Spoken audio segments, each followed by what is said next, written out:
हो, आहे मी वेडा, आहे मी वेडा, आहे मी वेडा. अन्यायाविरुद्ध बोलणारा प्रत्येक माणूस हा असतोच वेडा.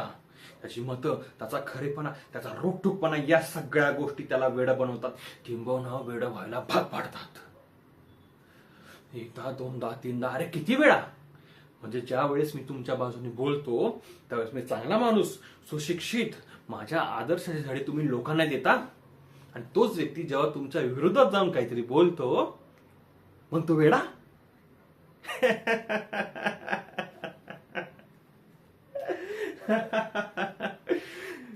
याचे बोलणारे दुसरं कोणी नाही तर माझ्या आजूबाजूचेच आहेत. माझ्या एका वाक्याने समाज बिघडतो म्हणे. अरे समाज तर बिघडेल ना, कारण का मी वेडा आहे ना. माझ्यावर राहू नका, तुम्ही पण बिघडाल, तुम्ही पण बिघडाल. जा जा, निघून जा, निघून जा इथून, जा. बोटाला शाही लावायची वेळ आली की मी जबाबदार नागरिक, देशवासी, आणि शाही निघून गेली की मी वेडा. पण किती आणि काय झालं तरी तुमच्या दबावाखाली चिरडून जाईल इतका नरम नाही मी.